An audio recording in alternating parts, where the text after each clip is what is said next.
যারা এরই মধ্যে আমাদের এখান থেকে প্রশিক্ষণ নিয়ে উদ্যোক্তা হয়েছেন বা ব্যবসা করছেন, তারা আসলে কতটা ঘুরে দাঁড়িয়েছেন, কতটা পরিবর্তন হয়েছেন, কতটা শিখেছেন, সেগুলোর ইম্প্যাক্টগুলো, রিয়েল লাইফ স্টোরিগুলো তুলে ধরার জন্যই এই আয়োজন। আমাদের ময়মনসিংহ জেলার তোফায়েল আলম, তিনিও একসময় প্রায় 5 থেকে 6 লক্ষ টাকা লস করেছেন ব্যবসা করতে গিয়ে। পরবর্তীতে আবার তিনি ঘুরে দাঁড়িয়েছেন নানান প্রচেষ্টায় এবং এখন মাসে প্রায় 10 লক্ষ টাকা সেল করছেন। কিভাবে ঘুরে দাঁড়ালেন সেই পেছনের গল্পটা শুনবো, এবং এই গল্পগুলো বলার একটা বড় উদ্দেশ্য হচ্ছে তাদেরকে যেমন প্রমোট করা, তাদেরকে সারা বাংলাদেশের, সারা পৃথিবীর সাথে পরিচয় করিয়ে দেওয়া, যাতে করে আগামী দিনগুলোতে তাদের সেল আরও বেড়ে যায়। আর দ্বিতীয় যেটা, সেটা হচ্ছে যে আপনারা যারা দেখছেন তাদের মধ্যে একটা ভাবনা তৈরি করা যে এই মানুষগুলোর গল্প কোনো না কোনোভাবে আপনাকে অনুপ্রাণিত করতে পারে কিনা। চলুন তাদের সাথে আলাপ করি। আপনার গল্পটা যদি এরকম বলেন, আপনি অনেক ছোটোবেলায় শুরু করেছেন ব্যবসা, এবং আমি শুনলাম যে শুরুতেই প্রায় 5-6 লক্ষ টাকা সেল করেছেন, লস করেছেন। কীভাবে আপনি সেখান থেকে কেন লস করলেন এবং সেখান থেকে কিভাবে আবার ঘুরে দাঁড়ালেন, সেই গল্পটা যদি একটু বলেন।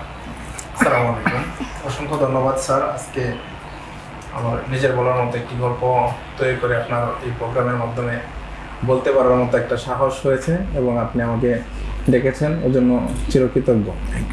আরও কৃতজ্ঞতা প্রকাশ করছি আমার ময়মনসিংহ জেলা সহ সারা বাংলাদেশ এবং বিশ্বের প্রতিটি দেশের আমাদের নিজের বলার মতো একটি গল্প ফাউন্ডেশনের দক্ষ এবং সৎ পরামর্শদাতা ভাই এবং বোনদেরকে।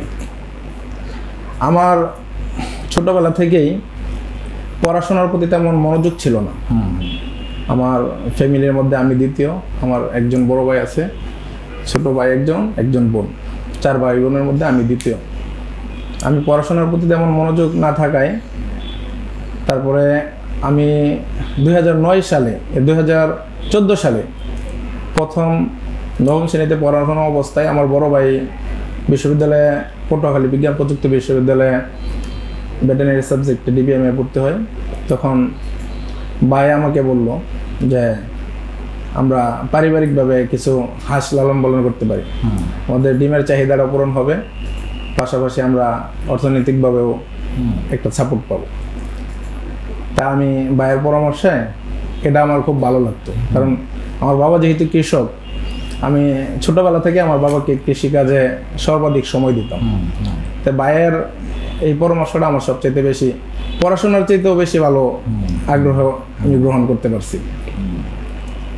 আমি 2014 সাল থেকে হাঁসের ডিম পাড়া হাঁস মাত্র 23,000 টাকা দিয়ে 100 ডিম পাড়া হাঁস কিনি, এবং খুব অল্প সময়ের মাঝেই ভালো একটা প্রফিট আসা শুরু করে।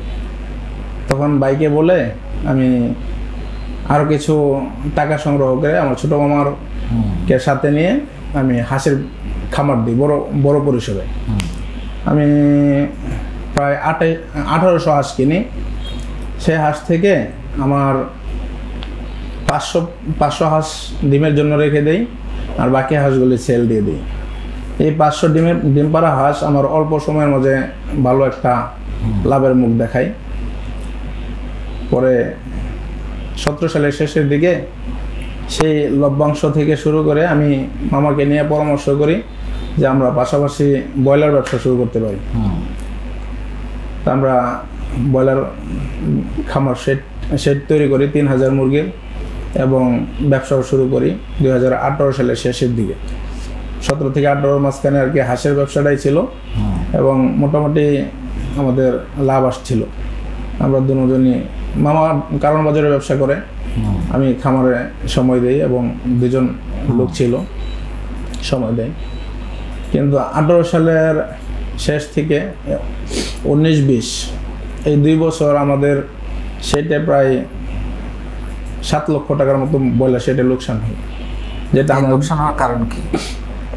লোকসান হওয়ার মূল কারণ হচ্ছে আমাদের যখন উৎপাদন খরচ হতো 100 থেকে 102 টাকা, তখন বাজার ডাউন থাকতো, বিক্রির সেল ছিল মাত্র 85 থেকে 87 টাকা। মানে আপনার কেনা মূল্য বেশি ছিল আর কি উৎপাদনের মূল্য বেশি ছিল। আমি তো বাচ্চা প্রোডাকশন কম বেশি ছিল, প্রোডাকশনের উৎপাদন মূল্য বেশি ছিল কিন্তু বিক্রয় মূল্য কম ছিল রেডি মুরগিটা। আপনি যখন ব্যবসা শুরু করেন তখন এটা মাথায় ছিল না? জি। এবং এটার পেছনে সবচেয়ে বড়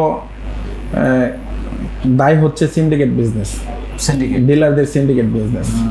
এটা আমি বুঝতেও পারি নাই কখনো।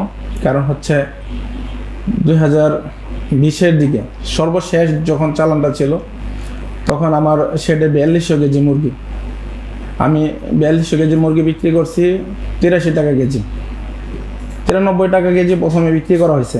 তখন বলতেছে যে করোনার কারণে গাড়ি আসে না, বিক্রি করা যাচ্ছে না, আপনার মুরগি আরও কিছুদিন রাখতে হবে। আমি কিন্তু ওভার খাওয়ানোর পরে আমি 93 ওভার খাওয়ানোর পরে 4200 কেজি মুরগি হওয়ার পরে যখন সর্বশেষ তখন না বেচলে আমার না, তখন আমার মনে হয়েছিল যে আমি পুরাটা শেড জ্বালাই দিই মুরগি সহ। তারপরে আমি ডিলারকে বললাম যে ভাই মুরগি আজকে রাতেই নিতে হবে, প্রয়োজনে আরও 10 টাকা কম দেন, তারপরে মুরগি নিতে হবে। আমি আর এক কেজি খাদ্য আমার মুরগিকে খাওয়াবো না। তখন ডিলার আরও 10 টাকা কমায় 93 টাকা কেজিতে 83 টাকা কেজিতে বিক্রি করছে।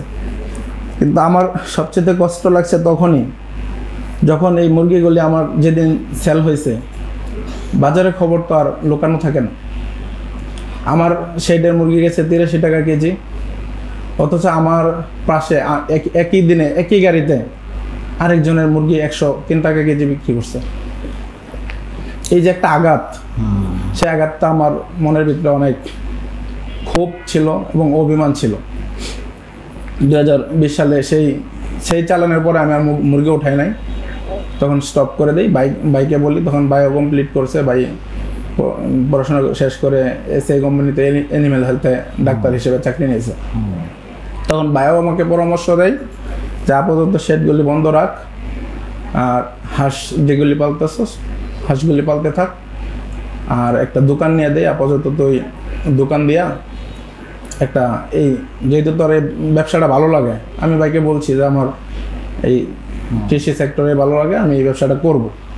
ভাই বললো যে তাহলে পরীক্ষামূলক 3 বছরের জন্য 4 বছরের জন্য একটা দোকান নিয়ে দেই, তুই আপাতত শুরু কর, পরে বড় পরিসরে নিয়ে দেবো ইনশাল্লাহ। তখন আমি 2020 সালের জুনের 15 তারিখ থেকে দোকান নিই। দোকান নিয়ে আমি ব্যবসা শুরু করি, পাশাপাশি হাঁসের খামারটা চালাই, মুরগির শেড বন্ধ।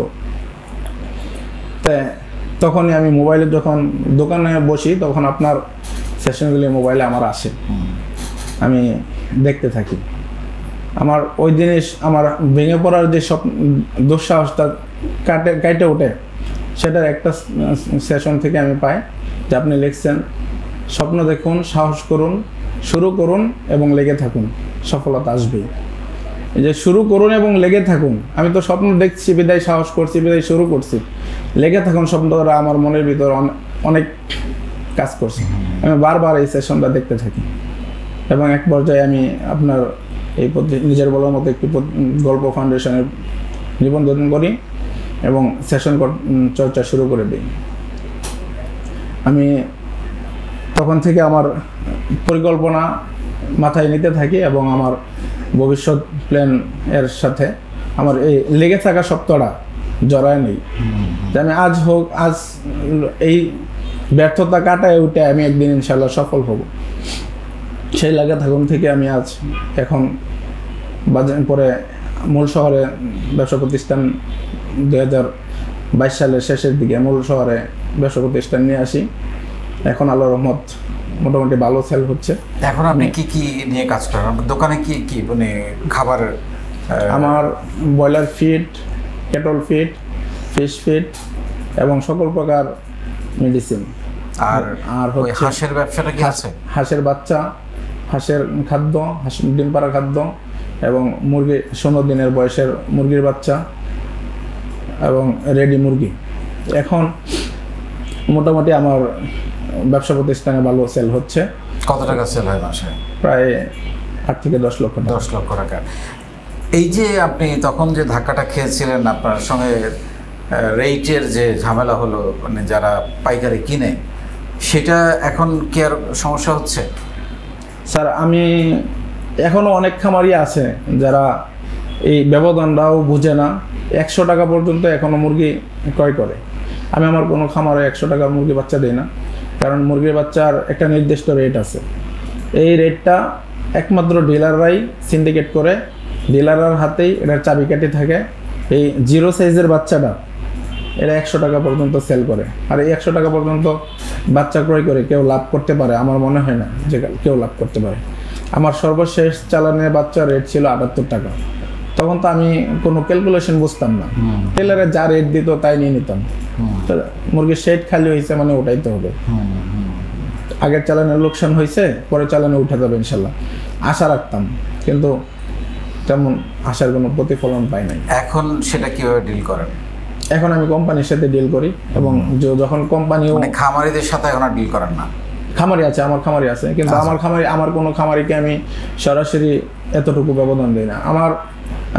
আমার যে বাজার, সেই বাজারে যতগুলি ডিলার আছে প্রত্যেকটা ডিলারের প্রত্যেকটা কোম্পানির ফিডের থেকে আমি সাশ্রয় মূল্যে রাখি, এবং সকল খামারি যারা আমার কাছে আসছে সবাই আমাকে পর্যাপ্ত ভালোবাসে। সো আসলে এখানে মানে প্রোডাক্ট চুজ একটা তো ইম্পর্ট্যান্ট, যে আপনি কী নিয়ে ব্যবসা করবেন সেটা তো একটা গুরুত্বপূর্ণ বিষয়। তারপরে হলো বাজার ব্যবস্থাপনাটাও বোঝা খুব দরকার, চেইনটা বোঝা দরকার, কারা প্রোডাক্ট কিনবে, এবং সেখানে আপনার যে সততা নিষ্ঠা, আপনি বললেন আপনাকে খুব ভালোবাসে, কারণ হচ্ছে যে আপনি খারাপ পণ্য দেন না, সেই কারণেই ভালোবাসে, তাই না? সো প্রোডাক্ট কোয়ালিটি খুব ইম্পর্ট্যান্ট এই ক্ষেত্রে। ধরেন আপনার মতো করে যদি নতুন কেউ ব্যবসা করতে চায়, এই ব্যবসাটা যেটা আপনি করছেন, তাদের জন্য আপনার কি অ্যাডভাইস হবে?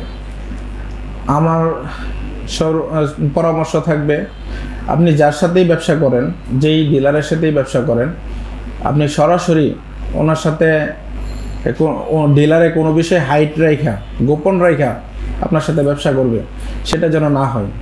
আপনি সরাসরি উন্মুক্ত আলোচনার মাধ্যমে, এবং রেট বাজারের যা রেট থাকবে উন্মুক্ত খোলামেলা থাকবে। আমাকে যেরকম 5 টাকার জায়গায় 10 টাকা ব্যবধান ছিল বাজার মূল্য বিক্রির সময়, এটার ব্যবধানটা ছিল শুধু আমি বাজারে কারা কিনছে ওই ক্রেতাদের নাম্বার আমার কাছে ছিল না, বা ক্রেতাদের সন্ধান আমার কাছে ছিল না, বা যাচাই করার কোনো সুযোগ ছিল। আমি একটু নিজে গিয়ে দেখে আসি, একজনের উপর ডিপেন্ডেন্ট না থেকে আমি নিজেও একটু বাজারটা গিয়ে ঘুরে দেখে আসি, সেইটুকু বুদ্ধি আপনার তখন ছিল না। আর সেটা না থাকাই আমার ব্যবসায় লস খাওয়ার মূল কারণ।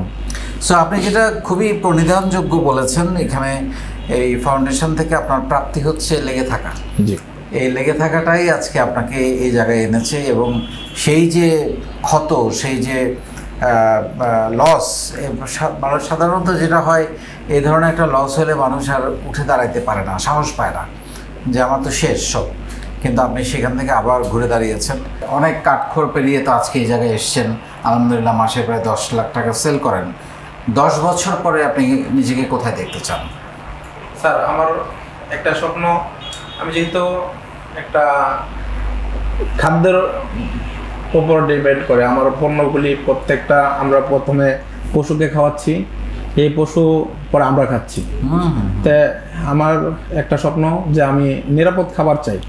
আমার নিজের জন্য যেরকম নিরাপদ খাবার প্রয়োজন, আমার দেশের বা বিদেশের প্রত্যেকের নিরাপদ খাবার প্রয়োজন। আমি স্বপ্ন দেখছি যে আমি নিরাপদ মাংস উৎপাদনের প্রচেষ্টায় এগিয়ে যাব ইনশাল্লাহ। খুব শীঘ্রই আমি অ্যান্টিবায়োটিক মুক্ত হাঁস মুরগি উৎপাদনের জন্য একটা পরিকল্পনা করছি, এবং এটা যেন আমি হোলসেল এবং খুচরা সেল করতে পারি, এরকম মার্কেটিং আমার তো নিজের বলার মতো একটি ফাউন্ডেশন, একটা মার্কেটিং আছে, দেশ সহ সারা বিশ্বে এটার একটা ব্র্যান্ডিং আছে। তা আমি এই ফাউন্ডেশনকে কাজে লাগিয়ে আমি নিরাপদ খাদ্য সরবরাহ করতে চাই, এবং একজন ভালো মানুষ হিসেবে, সফল উদ্যোক্তা হিসেবে আমি আমার 10 বছর পর মানুষের হৃদয়ে জায়গা করে নিতে চাই। অসাধারণ চিন্তা, অসাধারণ স্বপ্ন। আপনাকেও 30 সেকেন্ড সময় দেব, চিন্তা করে রাখেন, যে কোনো কিছু আপনি চাইলে বলতে পারেন। স্যার, আমি বলতে চাই যে আমাদের জীবন পরিচালনার ক্ষেত্রে কেউ চাকরি, কেউ ব্যবসা, বা যে কেউ একটা কিছু করতে হবে। সেক্ষেত্রে আমি বলতে চাই যে আমরা যদি জীবিকা নির্বাহের জন্য একটা কিছু করতে চাই, আমি চাকরির পরামর্শ কাউকে দিব না। কারণ হচ্ছে, আমি যদি আপনার প্রতিষ্ঠানে চাকরি করি, আপনার প্রতিষ্ঠানে 20,000 টাকা লভ্যাংশ এনে দিলে আপনি আমাকে 10,000 টাকা দিবেন। তা আমি সকলকে আমার ব্যক্তিগত পরামর্শ এটা থাকবে যে নিজের প্রতিষ্ঠান করেন বা নিজে একটা কিছু উদ্যোগ শুরু করেন, আপনি মাত্র 10,000 টাকাই প্রফিট করেন, সেটা আপনার থাকবে। আর সেটার সম্পূর্ণ যদি এটা থেকে আপনি 1 লক্ষ টাকাও প্রফিট করেন, সেটাও আপনার থাকবে। অতএব ঝুঁকি নেন, উদ্যোক্তা হন, নিজের বলার মতো গল্প তৈরি করেন এবং সফল একজন মানুষ হিসেবে মানুষের হৃদয়ে জায়গা করে নেন। এবং আমি আপনাদের সকলের কাছে দোয়া চাই আমি যেন আমার সেই উদ্যোগটা সফল করতে পারি ইনশাআল্লাহ। অনেক দোয়া থাকলো দুজনের জন্য। ভালো থাকবেন আপনারা, এগিয়ে যান। আজকের পরে ডেফিনেটলি আপনাদের সেল এবং আপনাদের পরিচিতি আরও বেড়ে যাবে আজকের পর থেকে। আমার তো খুবই ভালো লেগেছে এবং দুজনেরই একই চিন্তা যে চাকরি কেন। ডেফিনেটলি যারা চাকরি পান তারা চাকরি করবেন, কিন্তু একটা মানুষ চাইলে যে আরও বড় কিছু করতে পারে সেই জন্য আপনাকে আসলে উদ্যোক্তা হতে হবে, ব্যবসা করতে হবে, কর্মসংস্থান তৈরি করতে হবে। আপনার মধ্যে সেই প্রতিভা আছে, যেটা আমি সবসময় বলি যে চাকরি করব না চাকরি দেব, এই প্রতিভা আপনার মধ্যে আছে। সেই জন্যে আমার মনে হয় আজকের গল্প থেকে আমরা অনেক কিছু নিতে পারি। এখানে একজন তোফায়েল, তিনি হেরে গিয়েছিলেন, পড়ে গিয়েছিলেন, অনেক লস করেছেন, আবার কিন্তু ঘুরে দাঁড়িয়েছেন। আজকে অনেক বড় রকমের স্বপ্ন দেখছেন এবং একই সঙ্গে মেহের নানান প্রতিকূলতায় চাকরি করার স্বপ্ন ছিল, সেটা ব্যর্থ হওয়ার পরে থেমে থাকেন নাই। এই নিজের বলার মতো একটা গল্প ফাউন্ডেশনে যুক্ত হয়ে তার স্বপ্ন দেখা শুরু হয়েছে, তার সাহস তৈরি হয়েছে এবং দুজনেই বলছিলেন যে লেগে থাকাটা শিখেছেন। এই লেগে থাকাই ওনাদেরকে আজকের জায়গায় এনে দিয়েছে এবং আরও অনেক বেশি এগিয়ে যাবেন আগামী দিনগুলোতে। আবারও যে কথাটাগুলো বলতে চাই, ওনাদের গল্প আপনাদের মধ্যে ভাবনা তৈরি করা আমার একটা বড় উদ্দেশ্য এবং এই ভাবনা থেকে আপনি ডেফিনেটলি কোনো না কোনো সাহস পাবেন, শুরু করতে পারবেন এবং শুরু করতে হলে শুরু করার পর ডেফিনেটলি আপনাকে লেগে থাকতে হবে সফলতার জন্য। অনেক ভালো থাকবেন। আসসালামু আলাইকুম।